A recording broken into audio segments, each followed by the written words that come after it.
Hello friends, सभी बच्चों का मुस्कान द एजुकेशन पॉइंट में स्वागत है। यहाँ पर आपको रोज़ाना एजुकेशन वीडियो प्रोवाइड की जाएंगी जो रिलेटेड होंगी आपकी कंपटीशन एग्ज़ाम में पूछे जाने वाले करंट अफेयर्स, पॉलिटिकल साइंस के क्वेश्चंस, ज्योग्राफी के क्वेश्चंस और मोस्टली इंग्लिश ग्रामर पर आपका फोकस होगा। इंग्लिश ग्रामर को आप थोड़ा ऐसे देखते हैं कि इंग्लिश ग्रामर के जो क्वेश्चन आते हैं कंपटीशंस में वो आपको बहुत कठिन लगते हैं। ऐसा लगता है कि वो अपन हल नहीं कर पाएंगे। तो जो आपकी थिंकिंग है कि इंग्लिश बहुत कठिन है, ऐसा बिल्कुल भी नहीं है। मैं आपको विश्वास दिलाता हूँ, यदि आप मेरे वीडियो को रोज़ाना देखोगे ध्यानपूर्वक तो इंग्लिश के जो क्वेश्चंस हैं जो आते हैं कंपटीशन से एग्ज़ाम में वो बहुत आपको इजी लगेंगे और आप इजी वे में उनको हल कर पाओगे। तो ज़्यादा टाइम वेस्ट ना करते हुए सीधे अपन टॉपिक पे आते हैं। देखो, आपके सामने एक पेज दिख रहा है, वो है पैसिव वॉइस का। तो पैसिव वॉइस का जो महत्वपूर्ण टॉपिक होता है, जो ग्रामर में आपने 10th में 9th में पढ़ा होगा, लेकिन कंपटीशन के एग्ज़ाम में एसएससी में सीईटी में आप इस टॉपिक के क्वेश्चन आपको देखने को मिलते हैं। तो देखो, पैसिव वॉइस के जो क्वेश्चंस होते हैं उसमें आपको सबसे पहले आपको ये देखना है कि पैसिव वॉइस में मेन आपको उस आंसर्स में क्या जो रूल है पैसिव वॉइस के, उनमें से जो पैसिव वॉइस के रूल्स का फॉलो नहीं कर रहे हैं उन आंसर्स को आपको रॉन्ग करना है। तो पैसिव वॉइस के जो रूल्स होते हैं उनमें सबसे पहले आपको ये देखना है कि सब्जेक्ट और जो ऑब्जेक्ट होता है पैसिव वॉइस में वो आपस में एक दूसरे का उसमें क्या होता है, स्थान परिवर्तन होता है। कहने का मतलब सब्जेक्ट जो होता है वो ऑब्जेक्ट के स्थान पर चला जाता है और ऑब्जेक्ट है वो सब्जेक्ट के स्थान पर चला जाता है। ये जो अपन पहली बार जो पैटर्न पढ़ रहे हैं वो है सिंपल पैसिव वॉइस, क्योंकि पैसिव वॉइस तो इम्पेरेटिव प्रकार के भी होते हैं, तो वो अलग टाइप से किए जाते हैं जो वर्ब की फर्स्ट फॉर्म से शुरू होते हैं। तो सबसे पहले है सिंपल वाले। देखिए, सब्जेक्ट और ऑब्जेक्ट क्या होंगे, इनमें एक दूसरे का स्थान परिवर्तन होगा इनमें। सेकंड आपको क्या देखना है कि जो आंसर है आपके, जो मतलब कहने का मतलब एक्टिव से जो पैसिव वॉइस बना है उनमें आपको क्या ढूंढना है कि वर्ब की थर्ड फॉर्म का यूज हुआ है या नहीं हुआ है, क्योंकि पैसिव वॉइस में हमेशा मेन वर्ब की थर्ड फॉर्म का प्रयोग होना है। अगर नहीं हुआ है तो वो आपका रॉन्ग हो जाएगा। थर्ड आपको क्या चेक करना है कि हेल्पिंग वर्ब का यूज आपको जरूर करना है। अगर क्वेश्चन में हेल्पिंग वर्ब नहीं है, केवल मेन वर्ब है, तो आपको आंसर में मतलब पैसिव वॉइस बनाते समय आपको हेल्पिंग वर्ब यूज करनी है। कैसे यूज करोगे? अगर एक्टिव वॉइस अर्थात जो क्वेश्चन है उसमें आपको फर्स्ट फॉर्म है, तो फर्स्ट फॉर्म है तो फर्स्ट फॉर्म से आपको क्या निकालनी है, इज आर एम। एक वचन के साथ इज का प्रयोग करेंगे, बहुवचन के साथ आर का और आई के साथ एम का। अगर सेकंड फॉर्म दे रखी है क्वेश्चन में तो आपको वाज या वर यूज करनी है। एक वचन के साथ वाज का यूज करते हैं और बहुवचन के साथ वर का यूज करते हैं। अगर क्वेश्चन में पहले से आपको इज आर एम और वाज वर दिया हुआ है तो आपको आंसर में इनके साथ क्या और ऐड करना है, BEING। यहाँ ध्यान देने की बात यह है कि अगर क्वेश्चन में is are am was were है पहले से तो आपको बीइंग यूज करना ही है।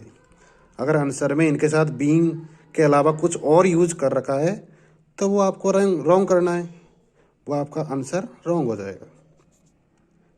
फिर आगे देखो, हैज़, हैव और हैड, अगर ये क्वेश्चन में पहले से है तो इनके साथ आपको BEEN ऐड करना है।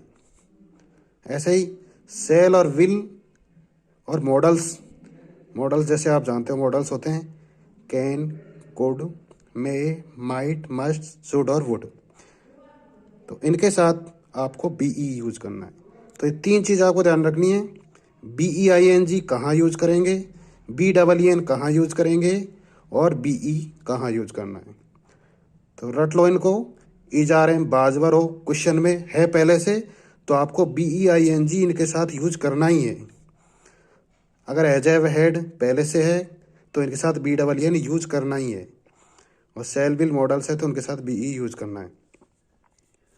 और नहीं है तो अगर is am are was were has have had shall will और मॉडल्स क्वेश्चन में नहीं है तो आपको हेल्पिंग वर्ब तो यूज करनी है। और वो आप कैसे करेंगे?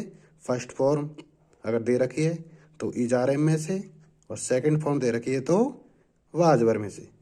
तो ये तो हुए अपने रूल्स।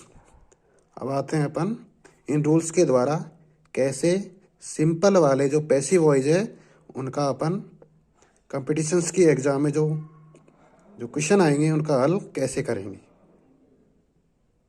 हाँ तो देखिए सभी बच्चे देखिए अब ध्यान से अपन कौन से वाले क्वेश्चंस का हल करेंगे, सिंपल वालों का।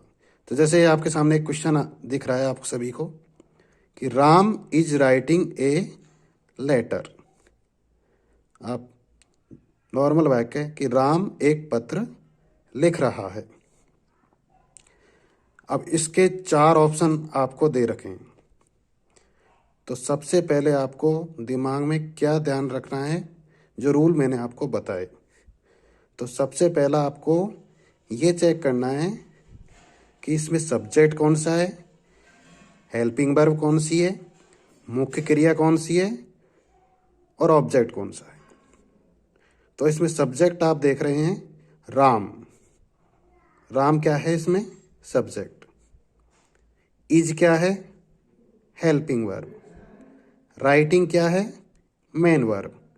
और ए लेटर क्या है? ऑब्जेक्ट। भाई राम जो करता है वो कर्म क्या कर रहा है? एक पत्र लिख रहा है। तो एक लेटर क्या हो गया इसमें? ऑब्जेक्ट। और राम क्या हो गया? सब्जेक्ट।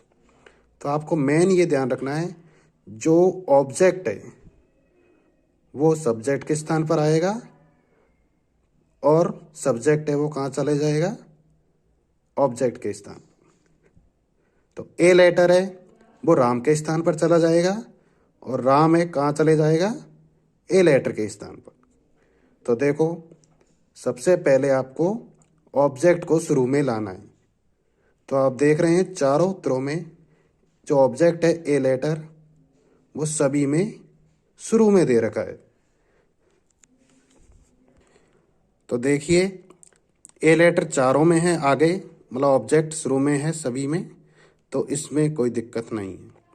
फिर आपको ये चेक करना है कि जो ए लेटर अब शुरू में आ गया सब्जेक्ट के स्थान पर, अब वो ए लेटर एक वचन है या बहुवचन है। तो आप सभी को पता है ए लेटर क्या है? एक वचन है। तो एक वचन के साथ जो हेल्पिंग वर्ब है वो एक वचन वाली ही यूज करनी है। तो एक वचन वाली जो हेल्पिंग वर्ब है वो ए में है, और सी में है, और डी में है। तो किस में नहीं है?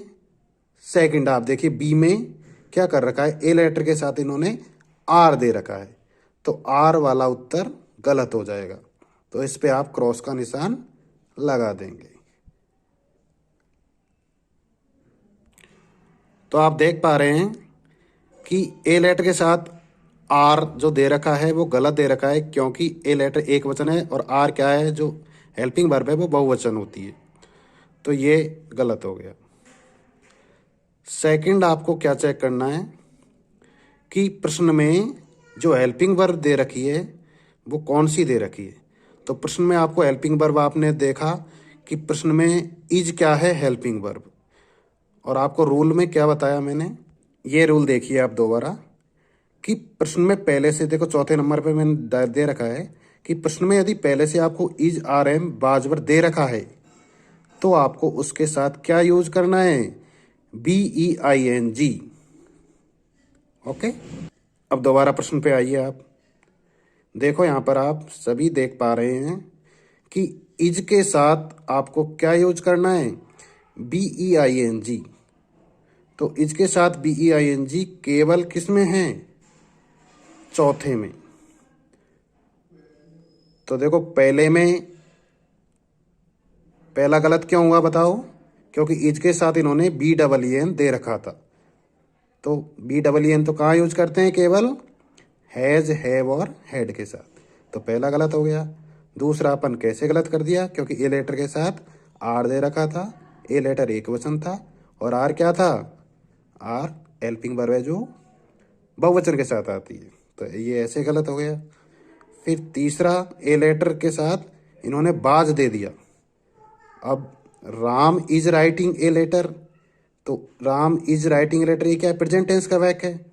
पास्ट का कोई बैक ऐसा लग नहीं रहा है, इसमें कोई भी ऐसा वर्ड नहीं है जो पास्ट के बारे में अपन को बता रहा हो। और वाज का प्रयोग कहाँ करते हैं? पास्ट में, भूतकाल में। तो सी वैसे गलत हो गया। और वैसे भी एक और है कि बाज के बाद मतलब अपन को इज के साथ, क्वेश्चन में इज के साथ क्या यूज करना है? बीइंग। और सी में तो बीइंग है ही नहीं है बिल्कुल भी। भाई जा रहे हैं बाज वर्ग के साथ क्या यूज करते हैं अपन? BEING। और सी में BEING नहीं है, तो ये वैसे भी गलत हो गया। तो आंसर आपका कौन सा हो गया अब? Right, D. तो इसमें देखो आप, ए लेटर शुरू में दे रखा है, वो चारों में ही था। इज है, ए लेटर एक वचन है इसलिए इज ही आएगा। अगर बाई चांस ए लेटर की जगह ये बहुवचन होता तो इज की जगह अपन क्या लिखते? फिर आर। अब इज अपन को पहले से ही क्वेश्चन में दे रखा है, तो इज के साथ अपन को क्या जोड़ना है? BEING। तो बीइंग जोड़ रखा है इसने।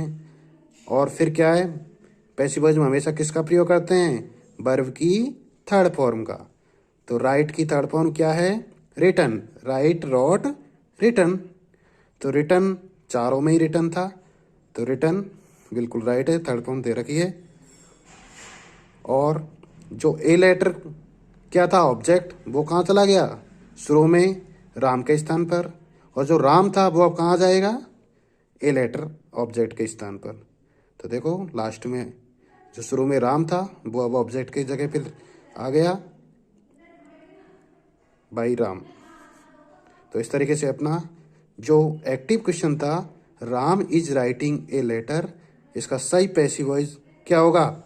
ए letter is being written by Ram. Thanks for watching this educational video. Subscribe the channel for continuous educational video.